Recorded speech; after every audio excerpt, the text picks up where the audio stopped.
हरे कृष्णा। आज की श्रीमद् भागवतम क्लास में आप सबका हार्दिक स्वागत है। आज हम सुनेंगे महाराजा हरिश्चंद्र, सत्यवादी महाराजा हरिश्चंद्र की कथा। तो महाराज हरिश्चंद्र जो है वो इक्ष्वाकु वंश के राजा थे और भगवान राम के पूर्वज सूर्य वंश के अंदर ही उनका जन्म हुआ था। और वो अपनी सत्यवादिता, सत्य बोलने में इतने प्रसिद्ध थे कि सब कोई उनको सत्यवादी महाराज हरिश्चंद्र कहते थे।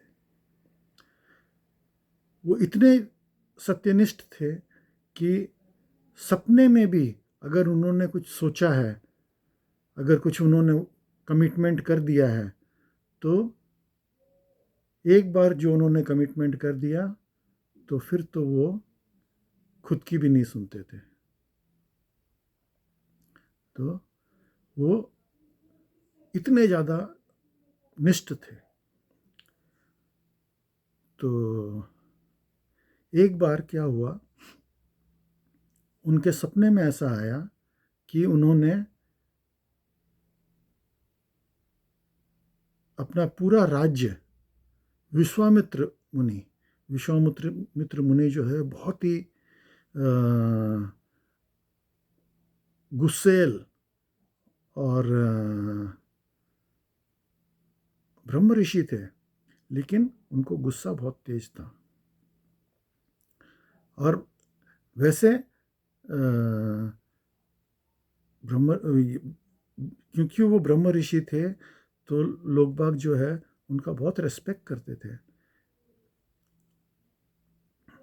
तो जब उन्होंने सपने में ऐसा उनको आया कि उन्होंने अपना राज्य जो है ब्रह्म ऋषि विश्वामित्र को दान कर दिया है, तो अगले दिन सुबह वो उठ करके वो निकल पड़े विश्वामित्र मुनि के पास और जाके उनको बोला हे ऋषिवर, मेरे सपने में कल ऐसा आया था कि मैंने अपना राज्य जो है आपको दान कर दिया था। तो ये क्या है, ये भगवान की ही एक लीला थी जिसमें वो दिखाना चाह रहे थे कि सत्यव्रत होने का क्या फ़ायदे नुकसान क्या होते हैं। वो भगवान ये पूरे संसार को दिखाना चाह रहे थे। तो ये लीला भगवान की ही रचाई हुई थी। तो विश्वामित्र मुनि ने बोला, अच्छा तो फिर तुम अपना संकल्प करो और ये राज्य मुझे दे दो। तो राजा ने जो है वो संकल्प किया और राज्य जो है विश्वामित्र मुनि को दे दिया। अब विश्वामित्र मुनि जो है वो भगवान की लीला समझ रहे थे, तो उन्होंने तुरंत बोला अब देखो ये राज्य तो तुमने मेरे को दे दिया है, अब ये राज्य मेरा हुआ, तो अब तुम जो है इस राज्य में नहीं रह सकते, तो तुम अपनी पत्नी और बच्चे के साथ में इस राज्य से बाहर निकल जाओ। ठीक है। तो अब जो है राजा जो है एकदम से, जो चक्रवर्ती राजा, सोचिए एक चक्रवर्ती राजा जो इतने ऐशो आराम से महल में रहता था, वो अपनी रानी और बच्चे के साथ में, उनका एक छोटा बच्चा था 5 साल का, रोहित नाम का, और वहाँ से उन लोगों को निकाल दिया गया। अब वो विश्वामित्र मुनि ने बोला तुमने मेरे को ये दान तो दे दिया, लेकिन दान का एक नियम होता है कि दान के साथ में दक्षिणा भी देनी होती है, तो मेरी दक्षिणा कहाँ है? तो बोले ऋषिवर मैंने तो सब दे दिया। बोला ना ना ना ना, दान कंप्लीट ही नहीं है। जब तक तुम मेरे को दक्षिणा नहीं दोगे तब तक ये दान कंप्लीट ही नहीं है। तो बोले क्या करूं मैं? बोले तुमको कम से कम भी 100 असरफियाँ जो है मेरे को दक्षिणा में देनी पड़ेगी। तो उसकी पत्नी के पास में कुछ जेवरात वगैरह थे, बच्चे के गले में कुछ वो मूल्यवान वस्तुएं थी, तो वो पत्नी ने सब कुछ निकाल करके दिया। तो राजा ने उसको बेच बाच करके बड़ी मुश्किल से 90 असरफियाँ मिली। अब वो बोले कि ये तो 90 अशरफियाँ ही हुई, 100 अशरफियाँ मांगा था उन्होंने। तो फिर उन्होंने क्या किया, बोला अब क्या करूं। तो उन्होंने बोला कि भाई कैसे करें कैसे करें। बोले नहीं, तुमको तो शाम तक जो है ये 100 अशरफियाँ देनी पड़ेगी, नहीं तो तुम्हारा दान जो है बेकार हो जाएगा। तो वो बाजार में खड़े होकर के उनकी पत्नी ने बोला, भाई आप एक काम करिए, मुझे आप बेच दीजिए। तो राजा ने बोला ऐसे कैसे। बोला नहीं, मैं आपको परमिशन देती हूँ, क्योंकि आप मेरे स्वामी हैं, तो आपका अधिकार है मेरे पे। तो और मैं आपको परमिशन देती हूँ, आप मुझे बेच दीजिए, और जो भी मेरे को बेचने से जो भी धन मिलेगा वो आप दक्षिणा के रूप में। तो उन्होंने वहाँ पे बोली लगाई तो एक आदमी जो है, एक ब्राह्मण जो है, वो रानी को लेने के लिए तैयार हो गया। बोले ठीक है, मैं 5 अशरफी दे दूंगा। और तो बोले ये बच्चे को भी ले जाना पड़ेगा, बच्चा भी साथ में है, तो मैं 5 से ज़्यादा नहीं दूंगा। तो ठीक है, 5 अशरफी मिल गई। और तो 90 और 5 95 हो गई, अब 5 और बची। अब बोला अब क्या करें। तो रानी को तो वो ब्राह्मण ले गया अपने साथ में दासी बना करके। और अब जो है वो विश्वामित्र मुनि से बोले, बोले अब मैं क्या करूं, मैं अपने आप को भी बेचने के लिए तैयार हूं। तो विश्वामित्र मुनि क्या किए, उसको ले जा करके एक शमशान भूमि में एक चांडाल के पास में उन्होंने उसको बेच दिया राजा को। वो चंडाल ने बोला, बोला अच्छा ठीक है, तुम यहाँ पे जो है ये चिताएं जलती है, तो तुम जो है यहाँ पे इस सब के अंदर काम के अंदर मेरी मदद करो। और उसने 5 असरफियाँ दे दी, और दान कंप्लीट हो गया, दक्षिणा दे दिया विश्वामित्र मुनि को।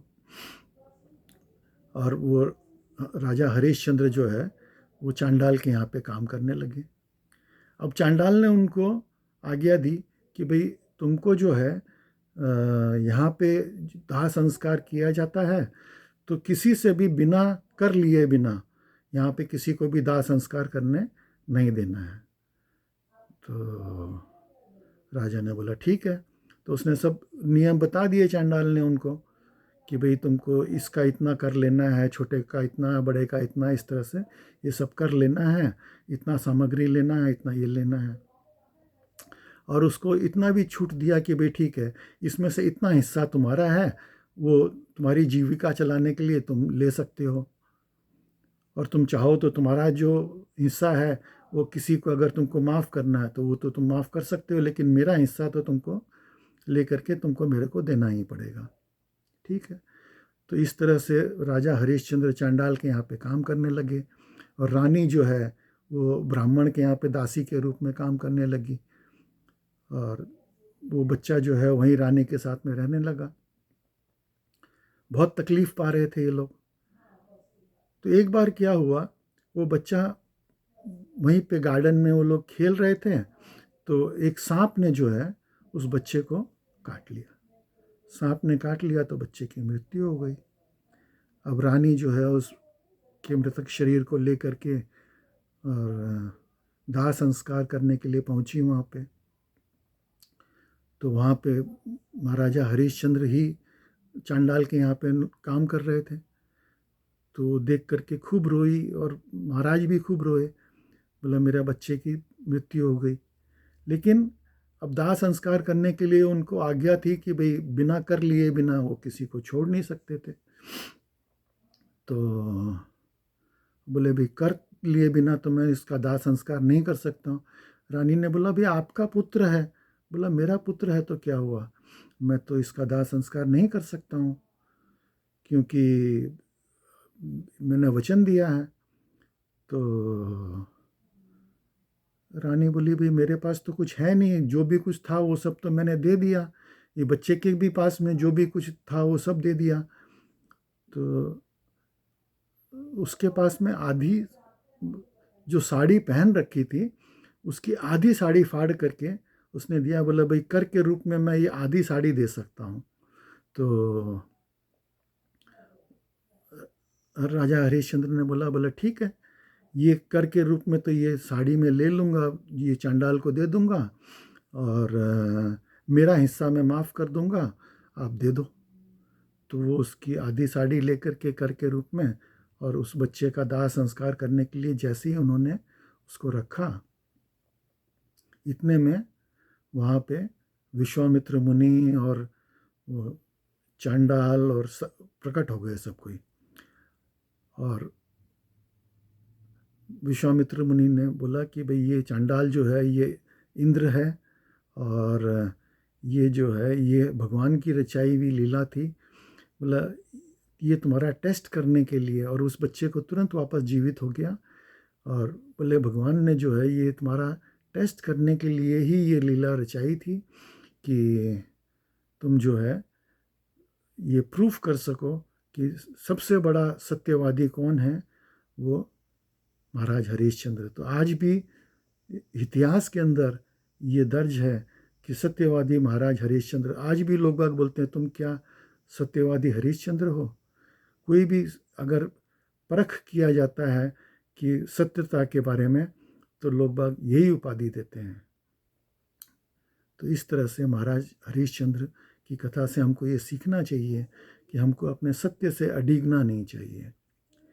इसी संदर्भ में एक कथा ये आती है कि महाराज युधिष्ठिर ये भी सत्यवादी कहे जाते थे। तो महाराज युधिष्ठिर का जो रथ है वो जमीन से 1.5 फुट ऊपर चलता था। 1.5 फुट ऊपर चलता था, जमीन को टच करके नहीं चलता था, क्योंकि वो उनकी जो सत्य की जो शक्ति है, उस शक्ति के कारण वो रथ जो है 1.5 फुट ऊपर चलता था। तो महाभारत युद्ध के अंदर जो एक प्रसंग आता है कि द्रोणाचार्य जो है वो जब तक शस्त्र नहीं छोड़ेंगे तब तक उनकी मृत्यु नहीं होगी, और वो शस्त्र छोड़ने को तैयार नहीं। वो शस्त्र क्यों छोड़ेंगे? वो शस्त्र तभी छोड़ेंगे जब उनको ये पता चलेगा कि उनके पुत्र की मृत्यु हो गई, और अश्वत्थामा तो अमर है। तो अब युद्ध आगे कैसे बढ़े और पांडव की जीत कैसे हो? तो भगवान ने युधिष्ठिर से बोला युधिष्ठिर भैया आप जो है जरा द्रोणाचार्य से ये कह दीजिए कि अश्वत्थामा मरा। तो सबको ने बहुत हो हल्ला मचाया कि अश्वत्थामा मर गया, अश्वत्थामा मर गया। तो द्रोणाचार्य ने बोला मैं तुम लोगों की बात नहीं मानता। बोला कैसे मानोगे? बोला अगर युधिष्ठिर बोल देगा तो मैं मान लूँगा। तो युधिष्ठिर बोला कि भाई मैं तो झूठ तो नहीं बोलूँगा। तो भीम जो है वहीं पे खड़ा हुआ था, और उधर से एक हाथी आ रहा था। उस हाथी का नाम भी अश्वत्थामा था। तो भीम ने अपनी गदा जोर से घुमा करके फेंकी उस हाथी के ऊपर। वो हाथी जो है वो मर गया। हाथी मर गया तो भीम ने बोला भैया ये कौन है? बोला ये अश्वत्थामा हाथी है। बोला ये मर गया ना? बोला हाँ। तो आप बोल सकते हो ना कि अश्वत्थामा मरा? बोला हाँ मैं ये इतना बोल दूंगा कि अश्वत्थामा मरा, लेकिन नर है या हाथी है ये मैं साथ में बोलूँगा, नरोवा कुंजरोवा। आप पता कर लो कि हाथी था या नर था। मैं पूरा नहीं बोलूँगा, मैं ऐसे नहीं बोलूँगा कि अश्वत्थामा मरा, मैं पूरी बात बोलूँगा। भगवान ने बहुत समझाया लेकिन वो माना नहीं। तो लोगों ने विचार किया कि बोला अच्छा ठीक है, आप जैसा बोलते हो वैसा ही बोलो। उन लोगों ने बोला कि भाई आप एक काम करना, नरोवा कुंजरोवा थोड़ा सा धीरे बोलना, और हम लोग जो है उस समय खूब ज़ोर ज़ोर से नगाड़े बजा देंगे, तो द्रोणाचार्य को ये सुनाई नहीं देगा। ठीक है। तो दुर्योधन ये युधिष्ठिर ने जो है वो द्रोणाचार्य से कह दिया अश्वत्थामा मर्यो नरो वा कुंजरो वा, और इन लोगों ने खूब जोर से नगाड़े बजा दिए, और द्रोणाचार्य ने अपने अस्त्र छोड़ दिए, और अस्त्र छोड़ करके बैठ गए और दुष्टदुम्न ने उनकी हत्या कर दी।